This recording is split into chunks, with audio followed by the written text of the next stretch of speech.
फिर नेक्स्ट हमारा आता है टॉक्सिक प्रिंसिपल्स। टॉक्सिक प्रिंसिपल्स इसका जो स्नैक वेनम का कंपोनेंट है उसमें प्रोटीन्स होते हैं, मेनली ग्लाइकोप्रोटीन्स, जो कि कार्बोहाइड्रेट और प्रोटीन से मिलकर बनते हैं, और ये एंजाइमेटिक होते हैं एक्शन में। वाइपरिडे वेनम जो होता है उसमें 80 to 90% एंजाइम होता है, और इलेपिडे होता है जिसमें हमारे हाइड्रोफिने और इलेपिने आते हैं, उसमें 25% एंजाइम्स होते हैं। फिर इसमें आता है कि क्या क्या एंजाइम्स और कंपोनेंट्स स्नेक वेनम में। तो फिब्रिनोलाइसिन होता है जो कि ब्लड ब्लड में जो फिब्रिन होता है उसको लाइस कर देता है, तोड़ देता है। प्रोटियोलाइसिस होता है, जो प्रोटीन को तोड़ता है। हीमोलिसिन होता है जो कि आरबीसी को तोड़ता है, वाइपर वेनम में देखने को मिलता है ज्यादातर। एग्लूटिनिन्स होते हैं, कोगुलेज होते हैं, मतलब अलग अलग जो भी एंजाइम्स होते हैं प्रोटीन को ब्रेक करने वाले, और जो भी कंपोनेंट है उनको तोड़ने वाले एंजाइम्स होते हैं इसमें, जैसे फॉस्फोलाइपेज है, न्यूरोटॉक्सिन्स है, कोलिनेस्टरेज है, थ्रोम्बोप्लास्टिन है, कार्डियोटॉक्सिन्स है, हाइलिनोडेज है, कोलेसिथिनेज है। तो ये एंजाइम्स हो गए और कंपोनेंट्स हो गए स्नैक मैनेजमेंट में। नेक्स्ट आता है फेटल डोजेस। तो क्या क्या फेटल डोज है इनका। तो कोबरा का 15 मिलीग्राम फेटल होता है, किंग कोबरा का 12 मिलीग्राम, कॉमन क्रेट का 2.5 से 6 मिलीग्राम, बैंडेड क्रेट का 10 मिलीग्राम, रसेल वाइपर का 40 मिलीग्राम, और सौ स्केल्ड वाइपर का 8 मिलीग्राम। इन जो भी ये दिया गया है फेटल डोज, इनका एक रेंज भी हो सकती है, ये एवरेज दिए गए हैं amount. Russell viper inject 63 milligram venom on an average. Average में एक बार में रसेल वाइपर 63 मिलीग्राम के आसपास इंजेक्ट करता है, और रेंज इसकी 5 से 147 मिलीग्राम तक की है। तो वही मैं बता रहा था, इसमें एवरेज फेटल डोज दी गई है, रेंज इसकी होंगी सभी। फेटल पीरियड कितना है, कोबरा का है आधे घंटे से 24 घंटे तक असर आ सकता है। आधे घंटे के बाद से असर स्टार्ट हो जाता है कोबरा के वेनम का। वाइपर में 1 से 4 दिन का फेटल पीरियड रहता है। फिर आता है हमारा साइंस एंड सिम्टम्स ऑफ अफिटोक्सीमिया। तो अफिटोक्सीमिया क्या होता है, ये क्लिनिकल स्पेक्ट्रम होते हैं जो जो भी स्नेक बाइट होगी उसकी उसके वजह से। स्नेक बाइट इन्वेनेमेशन से जो भी क्लिनिकल स्पेक्ट्रम देखने को मिलेंगे, साइंस और सिम्टम्स, वही हमारा अफिटोक्सीमिया में आता है। एपिडेमियोलॉजी क्या है इसकी। सबसे पहले रूरल एरियाज में ज़्यादा स्नेक बाइट होती है, गांव वाले इलाकों में, और समर में ज़्यादा होती है। मोस्टली अफेक्ट मेल्स को ज़्यादा अफेक्ट करती है, फार्मर्स जो खेती करते हैं उन लोगों को रात में, नाइट में। Bytes usually occur on lower extremities में ज़्यादा काटते हैं, जैसे पैर हो गया, जहाँ पर किसी का पैर पड़ गया किसी सांप पे तो वो काट सकता है। इन ट्रॉपिकल कंट्रीज में मैकेनिज्म ऑफ बाइट, बाइट का क्या मैकेनिज्म है ट्रॉपिकल रीजन्स में और नॉन ट्रॉपिकल रीजन्स में। तो ट्रॉपिकल रीजन्स में क्या होता है, bytes often occur by stepping near snacks. तो ट्रॉपिकल रीजन में जैसे कि कोई स्नैक होगा उसके ऊपर किसी ने पैर रख दिया तो बाइट कर सकते हैं वो। और नॉन ट्रॉपिकल रीजन में bite typically on fingers hand due to handling. तो नॉन ट्रॉपिकल रीजन्स में उनको हैंडल जब करते हैं तब वो बाइट कर सकते हैं फिंगर्स और हैंड पे। हिस्ट्री रिलेवेंस, हिस्ट्री कैसी है इसकी। Time since bite helps assess local versus systemic involvement. जो टाइम हम देखते हैं काटने के बाद कितना वो लगा रहा है, जो भी लोकल और सिस्टमिक सिम्टम आने के बाद तक, वो हमें एसेस करने में हेल्प करता है कि कैसा इसका ट्रीटमेंट होगा और क्या हम इसके लिए कर सकते हैं। Snake description at species identification. और जो स्नेक, जिस स्नेक ने बाइट किया है, अगर उसके बारे में पता हो तो हम उसके स्पेसिफिक को आइडेंटिफाई कर सकते हैं और उसका ट्रीटमेंट आसान हो जाएगा। सिम्टम ऑनसेट, सिम्टम ऑनसेट देखेंगे इसमें फास्टर विद इलेपिडे। जो इलेपिडे स्नेक्स होते हैं इलेपिडे फैमिली में, जैसे कोबरा, क्रेत, सी स्नेक, इनका सिम्टम ज्यादा जल्दी आते हैं देन वाइपरिडे से। Most symptom appear with in first 6 hours, ज्यादातर सिम्टम 6 घंटे के अंदर आ जाते हैं। अर्लीस्ट फॉर सी स्नेक, और सी स्नेक्स में सबसे जल्दी देखने को मिलता है। ड्राई बाइट्स, बहुत सारी बाइट ऐसी होती हैं जिनमें वेनम नहीं होता है, सिर्फ बाइट होती है स्नेक्स की। तो venom not injected despite bite, मतलब वेनम नहीं निकला होता है स्नेक से और वो बाइट हो जाता है। 70% बाइट्स नॉन पॉइजनस स्नेक से होती है।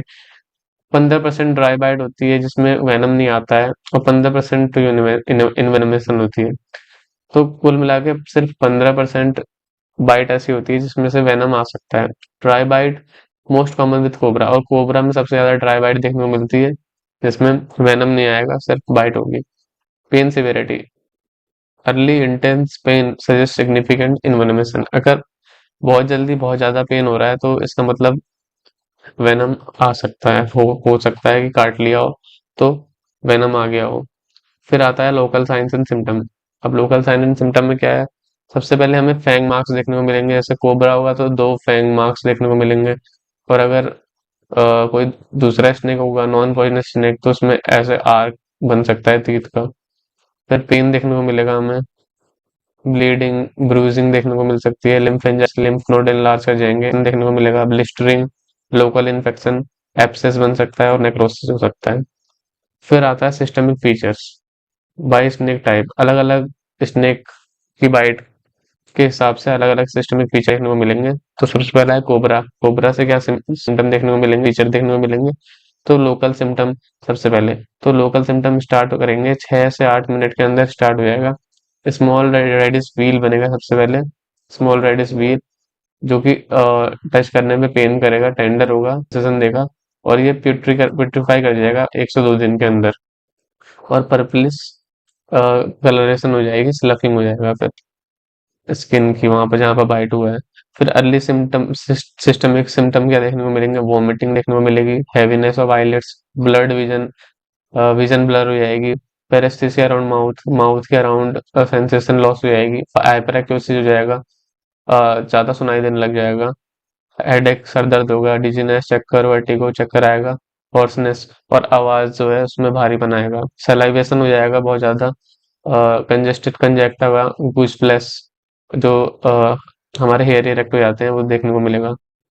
फिर न्यूरोलॉजिकल सिम्टम, न्यूरोलॉजिकल सिम्टम हमारा कोबरा से इसलिए आता है क्योंकि ये न्यूरोटॉक्सिक वेनम देता है। तो मसल वीकनेस होगी सबसे पहले न्यूरोटॉक्सिक वेनम से, असेंडिंग पैरालिसिस देखने को मिलती है, नीचे से ऊपर की और पैरालिसिस देखने को मिलेगा। रेस्पिरेटरी मसल इन्वॉल्व हो जाएगी, जिस डायफ्राम जो कि डायफ्राम जिसमें पैरालिसिस हो सकता है।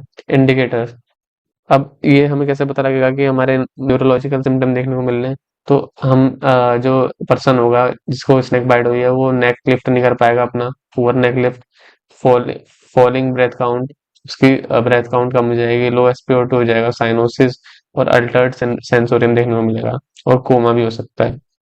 टॉसिस हो सकता है, आईलिड ड्रूप कर जाएंगे, मतलब आईलिड डाउन हो जाएंगे, इज अर्लीस्ट न्यूरोपैरालिटिक साइन। ऑप्थेल्मोप्लीजिया हो सकता है, और ड्रूपिंग ऑफ हेड और लिप हो सकता है। अब आता है क्रेत। क्रेत में क्या देखने को मिलेगा, क्रेत सिमिलर टू कोबरा होता है बट स्लोअर ऑनसेट, लेकिन इसका ऑनसेट स्लोअर होता है। सिम्टम क्या है इसमें, तो एब्डोमिनल पेन देखने को मिलता है, टॉसिस देखने को मिलता है, डिसार्थरिया, डिस्पेजिया। टॉसिस में ड्रूपिंग ऑफ आईलिड, डिसार्थरिया मतलब जॉइंट में पेन होगा, जॉइंट का मूवमेंट नहीं हो पाएगा, डिस्पेजिया मतलब खाने में प्रॉब्लम होगी कोई भी चीज, चेस्ट पेन होगा, क्वाड्रिपेरेसिस, जो भी हमारे लिम्स हैं वो पैरालिसिस हो सकते हैं उनके, रेस्पिरेटरी पैरालिसिस हो सकता है, डिस्यूरिया हो सकता है, टॉयलेट वगैरह ना आए, मूड रोजीनेस हो सकता है, नींद आ सकती है, और कोई इसमें नोजिया नहीं होता, इसमें ये ध्यान रखने की बात है, और फ्रोथिंग देखने को मिल सकती है इसमें। यूनिक बिहेवियर क्या है, जो क्रेत होते हैं वो रात में ज्यादा काटते हैं, नॉकटर्नल हंटर बोलते हैं इन्हें। ज्यादातर बाइट्स तब होती हैं जब पर्सन स्लीप सो रहा होता है, बाइट स्लीपिंग विक्टिम्स में ये पेनलेसली काटता है, और फिर सुबह जब वो इंसान उठता है तो उसे पता लगता है कि उसकी बॉडी पैरालाइज कर गई है, और डेथ भी हो सकती है स्लीप सोते वक्त। फिर आता है वाइपर। वाइपर में लोकल रिएक्शन में क्या होगा, पेन होगा, ओजिंग, एक्सटेंसिव नेक्रोसिस देखने को मिलेगा, गैंग्रीन हो सकता है, और सीरोसेंजुनस ब्लिस्टर्स बन सकते हैं। की साइंस क्या है, बायलेटरल पैरोटिड स्वेलिंग देखने को मिलती है, वाइपर हेड जिसे बोलते हैं, वाइपर के काटने से। कंजक्टाइवल एडिमा हो जाएगा, सब कंजक्टाइवल हेमोरेज होगा, पेटेके देखने को मिल सकते हैं, एपिस्टेक्सिस, गम ब्लीडिंग, हेमेप्टाइसिस, हेमेटेमेसिस, हेमेट्यूरिया। इसके फीचर ब्लड से ज्यादा रिलेटेड इसलिए क्योंकि वाइपर एक हीमोटॉक्सिक वेनम रिलीज करता है, fundal haemorrhage, bleeding from bite side, and IV return. Complication में रीनल फेलियर हो सकता है, ओलिगोरिया, एन्यूरिया, इंक्रीज हो जाएगा सीरम क्रिएटिनिन, डीआईसी देखने को मिल सकता है, डिसेमिनेटेड इंट्रावेस्कुलर कोएगुलोपैथी, और सर्कुलेटरी कोलैप्स हो सकता है और शॉक हो सकता है। डेथ होगी, पहले अर्ली फेज आएगा, सर्कुलेटरी फेलियर होगा, उसके बाद में हेमोरेजिक कंडीशन देखने को मिलेंगे। फिर आता है सी स्नेक इन्वेनोमेशन। जो सी स्नेक होता है उसकी बाइट कैसे होती है? तो बाइट इज पेनलेस होती है, इसकी भी बाइट पेनलेस होती है कि रेत के जैसे, मिनिमल स्वेलिंग और कोई लिम्फ नोड का इन्लार्जमेंट नहीं होता। अर्ली सिम्टम में हेडेक, सर दर्द होगा, थिक टंग, थर्स्ट, स्वेटिंग, वोमिटिंग। सिस्टमिक में जनरलाइज रेप्टोमाइलोसिस होगा। इसमें रेप्टोमाइलोसिस इसलिए हो रहा है क्योंकि मसल मायोटॉक्सिक वेनम रिलीज करेगा स्नेक, मसल को जो कि पैरालाइज कर देगा, और जो मसल में फाइबर्स है उनको उनका डिस्ट्रक्शन करेगा, मसल टेंडरनेस हो जाएगी। नेक में, ट्रंक में, लिम्स में पैरालिसिस हो सकता है इससे, और टॉसिस होगा आईज में। मायोग्लोबिन हो सकता है, जो मायोग्लोबिन है मसल्स में, वो यूरिन सिक्रेट हो सकते हैं विद इन 3 आवर्स के अंदर। फिर एक आता है स्नेक वनम एप्थेल्मिया। स्नेक वनम एप्थेल्मिया का रीजन क्या है? कॉज इसका है जब वेनम आंखों में चले जाता है, आंखों में जब चले जाएगा वेनम तो स्नेक वेनम एप्थेल्मिया हो जाता है। सिम्टम क्या क्या होंगे? इंटेंस बर्निंग सेंसेशन देखने को मिलेगी, stinging pain, profuse watering, whitish discharge, congested conjunctiva, eyelid spasm, swell कर जाएगी आईलिड, फोटोफोबिया, कुछ दिखेगा नहीं, फोबिया हो जाएगा, क्लाउडेड विजन, जो विजन है वो ब्लर हो जाएगी। फिर नेक्स्ट आता है फैक्टर्स अफेक्टिंग सिवियरिटी। तो जो भी बाइट होगी स्नेक की, उससे उसका क्या कैसे वो सीवियर ज्यादा होगा या कम होगा, उसको किस फैक्टर पे डिपेंड करता है वो देखते हैं। तो सबसे पहले पेशेंट कैरेक्टरिस्टिक और दूसरा स्नेक कैरेक्टरिस्टिक। तो पेशेंट कैसा होगा? एज, सेक्स और हेल्थ के हिसाब से अलग अलग, एज में, सेक्स में, हेल्थ में, उस हिसाब से सिवियरिटी अलग होगी। तो man more resistant then women. जो मैन आदमी होते हैं उनमें कम कम असर देखने को मिलता है स्नेक बाइट का। और जो बच्चे होते हैं, चिल्ड्रन चिल्ड्रन मोर वल्नरेबल होते हैं, क्योंकि उनमें लेस बॉडी मास होता है और फास्टर सर्कुलेशन होता है, तो वो ज़्यादा वल्नरेबल होते हैं सिवियरिटी के। बाइट लोकेशन, अगर किसी स्नेक ने एक्सट्रीमिटीज पे काटा है, स्पेशली ओवर क्लोथिंग और फेट पे, तो वो लेस डेंजरस है। अगर हेड पे बाइट हो जाए, ट्रंक पे या ब्लड वेसल में, तो वो ज़्यादा डेंजरस है। और 98% बाइट्स एक्सट्रीमिटीज पे होती हैं, इसलिए वो लेस डेंजरस होते हैं। स्नेक की कैरेक्टरिस्टिक पे भी डिपेंड करता है फैक्टर, सिवियरिटी, जैसे ड्यूरेशन ऑफ बाइट होल्ड, कितने देर तक काटा, स्नेक इमोशनल स्टेट, स्नेक की क्या स्टेट थी उस टाइम, गुस्से में था या फिर डर में था, fang and venom gland condition, उसमें कितना वेनम था और ग्लैंड में उसके, और कितना उसने सीक्रेट करा, इस पे डिपेंड करेगा। स्पीसीज कौन सी थी उस पे डिपेंड करेगा। साइज क्या था उसका स्नेक का, उस पे डिपेंड करेगा। वेनम के अमाउंट पे डिपेंड करेगा। Only toxic if injected subcutaneously, IV और आईएम। अगर इन तीनों में से इंजेक्ट हुआ है वेनम तो ये टॉक्सिक होगा, नहीं तो हार्मलेस होगा इफ स्वेलोड, अगर स्वेलो करके लिया गया हो। फिर आता है डायग्नोसिस। डायग्नोसिस कैसे करेंगे स्नेक बाइट होने में? तो सबसे पहला मोस्ट इम्पोर्टेंट मेथड है डायग्नोस करने का, 20 minute whole blood clotting test, 20 WBCT बोलते हैं इसे। प्रोसीजर क्या होगा इसका?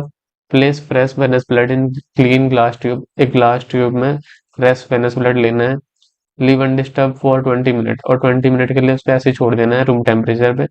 फिर उसके बाद उस ट्यूब को इन्वर्ट करना है जेंटली, मतलब उल्टा कर देना है। अगर ब्लड रन्स आउट, अगर ब्लड तेजी से नीचे की तरफ आ जाएगा, तो इसका मतलब वाइपर की बाइट हुई है। और इसका मतलब ये है कि ब्लड जो है कोगुलेट नहीं करा है इतने देर में। इसका मतलब ये है कि जो फिब्रिन्स हैं हमारे, फिब्रिनोजन है, वो डिस्ट्रॉय हो चुके हैं ब्लड से, और इसीलिए कोगुलेशन नहीं हो पा रहा है। और नॉर्मल क्लॉटिंग जो है वो स्टार्ट हो जाती है 20 मिनट के अंदर, और ब्लड जो है वो इतनी जल्दी इन्वर्ट करने पे नीचे को नहीं आता। तो इसका ये इन्फ्रेंस है 20 minute whole blood clotting test का।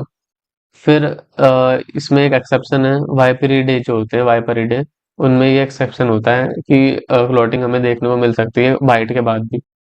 फिर हमारा आता है फिर हमारा सिंगल ब्रेथ काउंटिंग टेस्ट आता है, जिसमें हम ब्रेथ के अकॉर्डिंग, कितनी ब्रेथ आ रही है उसके अकॉर्डिंग चेक कर सकते हैं कि स्नेक बाइट हुई है या नहीं हुई है। सस्पेक्टेड इलेपिडे बाइट्स में देखने को मिलता है, मतलब सस्पेक्टेड इलेपिडे बाइट्स में हम कर सकते हैं इस टेस्ट को। रिपीट करते हैं every 15 minute for first 2 hours of bite. इसमें रेस्पिरेटरी मसल फंक्शन को हम टेस्ट करते हैं। नेक्स्ट है क्लिनिकल एग्जामिनेशन। क्लिनिकल एग्जामिनेशन में क्या देखने को मिलेगा हमें? Ask patient to look up, patient जो भी होगा जिसको बाइट हुई है उसको कहेंगे ऊपर देखने को और टॉसिस देखेंगे। टेस्ट आई मूवमेंट चेक करेंगे, अर्ली एप्थेल्मोप्लीजिया तो नहीं है, माउथ ओपनिंग हो रही है, टंग प्रोट्रूड हो रही है नहीं हो रही है, ट्रिस्मस या टेरिकोइड तो नहीं है। क्रिनियल नर्व को चेक करेंगे, फसल फेशियल क्रिनियल नर्व, टंग की और गैग रिफ्लेक्स को चेक करेंगे। नेक फ्लेक्शन हो रहा है नहीं हो रहा है, वीक है नहीं है, वो चेक करेंगे। ब्रोकन नेक साइन देखने को मिलेगा अगर स्नेक बाइट हुई होगी। अब मैनेजमेंट कैसे करेंगे इसका, स्नेक बाइट का? सबसे पहले ऑब्जर्वेशन करेंगे। All bite cases observe for 8 to 12 hours if skin is broken and snake is unidentified. अगर स्नेक आइडेंटिफाई नहीं हो पाया है तो हम उसको ऑब्जर्व करेंगे 8 से 12 घंटे के लिए। फिर अवॉइड हार्मफुल प्रैक्टिसेस, जो भी हार्मफुल चीजें हैं उनको नहीं करेंगे, जैसे इंसाइज कर दिया कोई, माउथ सक्शन करने लग गए, टॉर्निकेट बांध दिया, snake stones, ice packs, electric shock, ये सब नहीं करेंगे। और लैटिन प्रिंसिपल में क्या होता है, फर्स्ट डू नो हार्म। पहले सबसे पहले क्या होता है कि कोई हार्म नहीं होता है, सबसे पहले कोई हार्म नहीं करना होता है किसी भी पेशेंट पे जिसको स्नेक बाइट हुई है। फिर आता है प्रिवेंशन ऑफ वेनम स्प्रेड। अब जो भी वेनम है, जो भी जहर है, उसका स्प्रेड कैसे रोकें। सबसे पहले रीअश्योर करना होता है पेशेंट को कि जो भी बाइट होती है वो सब जहर वाली नहीं होती, नॉन वेनमस होती है बहुत सारी बाइट। इमोबिलाइजेशन करेंगे, स्प्लिंट लगा सकते हैं, सपोर्ट कर सकते हैं और इमोबिलाइज करेंगे बॉडी पार्ट को जो भी जहाँ पर बाइट हुई है, ताकि स्प्रेड ना हो वेनम।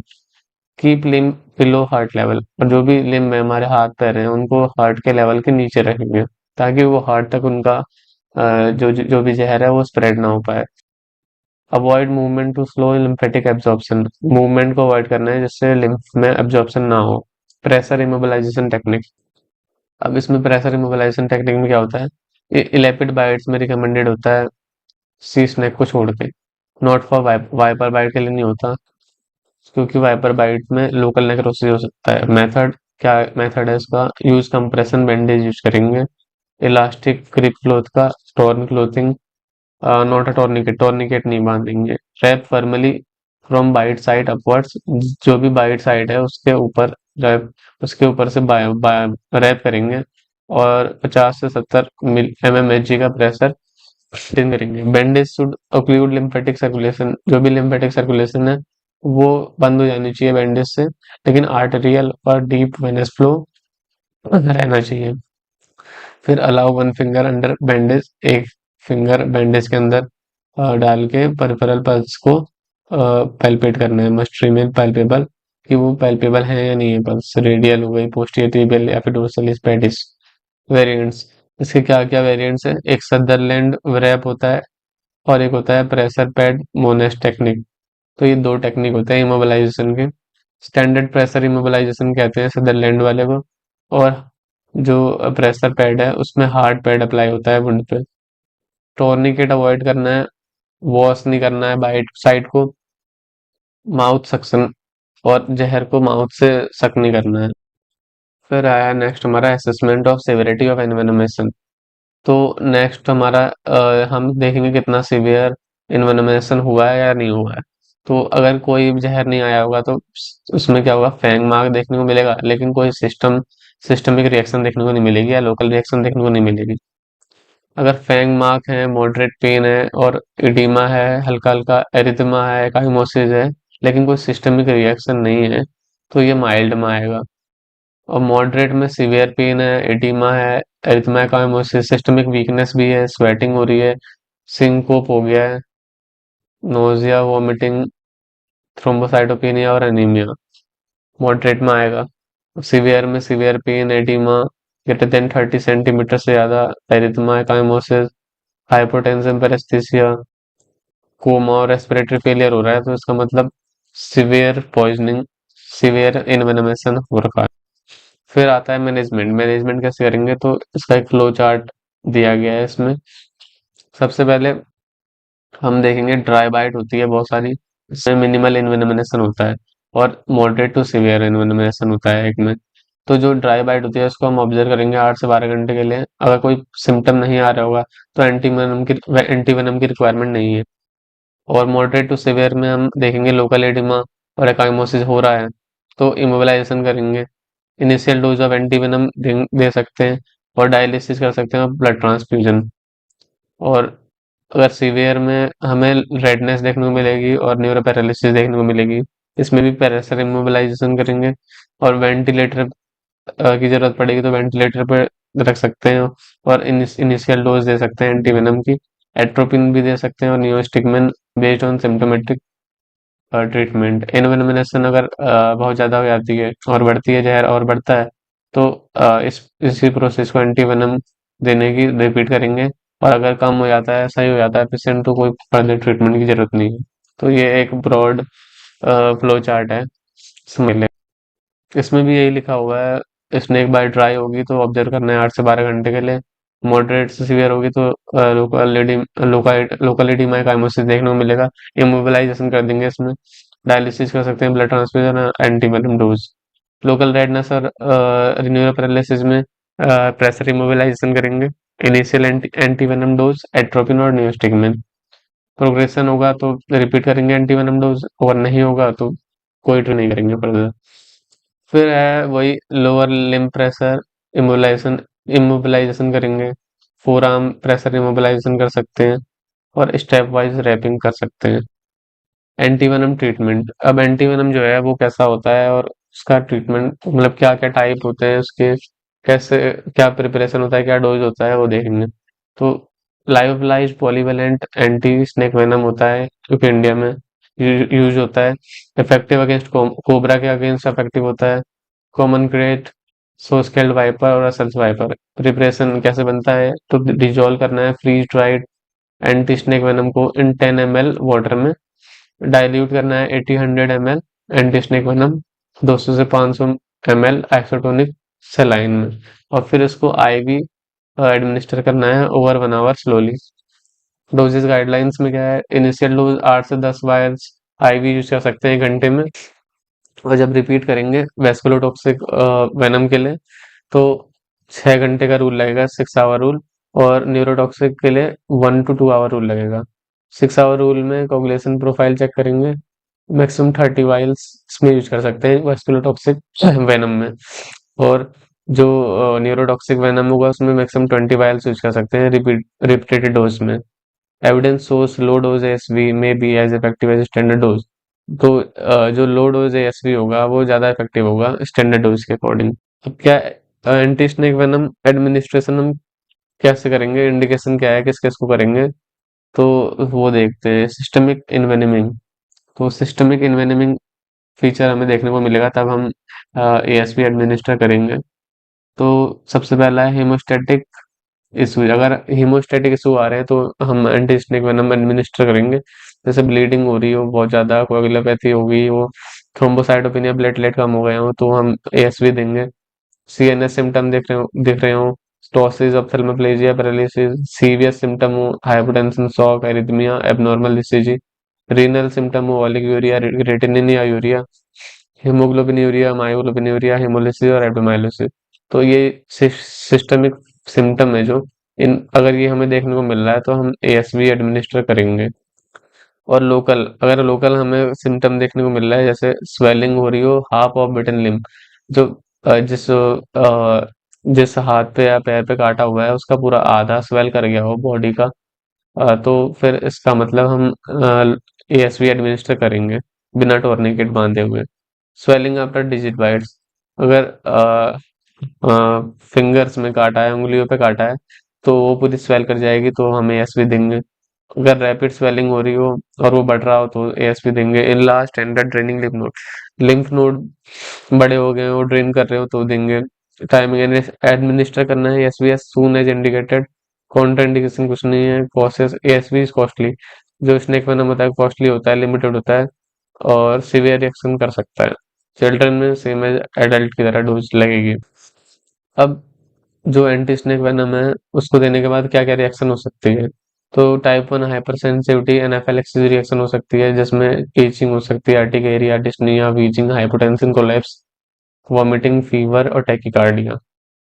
ट्रीटमेंट क्या है इसका, जो भी एंटी वेनम का रिएक्शन होगा उसका एड्रेनालिन दे सकते हैं एनाफिलैक्सिस रिएक्शन के लिए 0.5 से 1 ml आईएम इंट्रामस्कुलर 1:1000 वाला।